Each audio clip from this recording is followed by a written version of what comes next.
안녕하세요. 환자와 의사 사이를 소통해주는 통역의사 이영석입니다.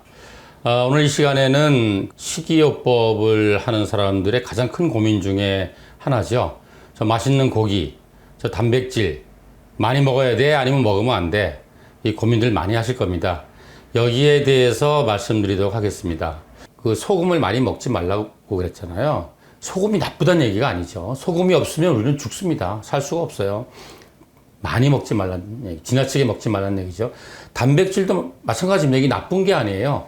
단백질은 우리의 몸의 세포와 조직을 만드는 성분이 되고, 그거를 유지해주고, 그걸 또 성장하게 해주는 굉장히 중요한 영양소죠. 그리고 에너지원으로도 쓰일 수가 있고, 그래서 굉장히 중요하고 꼭 있어야 되는 것이지만, 이 단백질도 소금처럼 필요 이상으로 섭취를 하게 되면 일단 우리 인체가 산성화가 돼요. 그죠? 그리고 그러므로 인해 갖고 신장에, 나중에 말씀드리겠지만 콩팥에 부담을 주게 돼요. 왜냐하면 우리 몸은 과도하게 먹은 남은 단백질을 배출하지 못하고 그것을 간에서 지방이나 탄수화물로 바꾸어서 저장하기 때문입니다.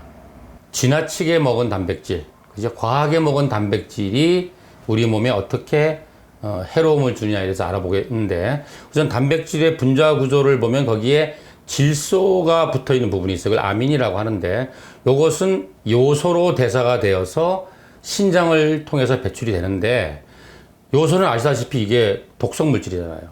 그뿐만 아니라 이게 이뇨제 작용을 하기 때문에 체내에 있는 칼슘을 배출시키게 됩니다. 또한 단백질은 인과 칼슘의 비율이 20대 1로 돼 있어요. 그래서 칼슘의 부족증, 결핍증을 일으키기 때문에 골다공증이라든지 아니면 여러 가지 칼슘이 부족한 대사 질환들을 유발하게 됩니다. 그 다음으로는 이제 단백질을 과하게 먹게 되면은 우리의 세포와 조직에 수분이 빠져나가는 탈수 현상이 일어나게 됩니다.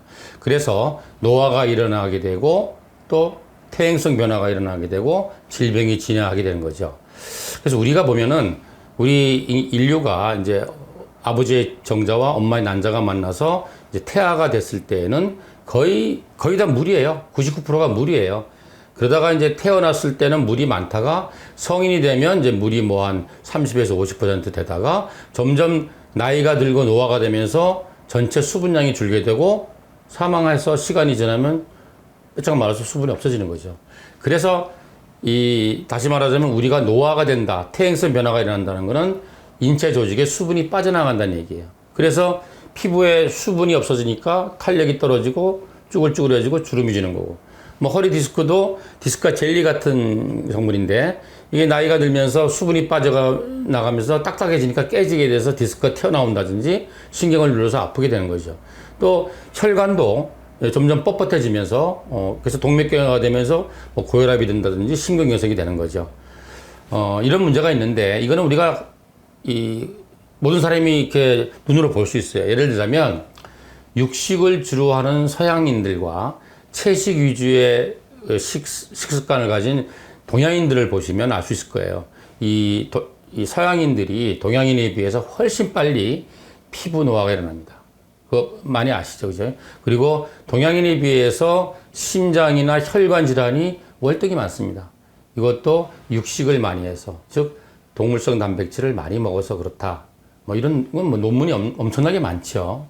네, 그리고 이제 단백질의 대사는 여러 가지 다양한 호르몬에 의해서 조절이 되는데, 우리가 이제 나이가 한 30이 넘어가면은 성장 호르몬이 급격하게 줄어들게 됩니다.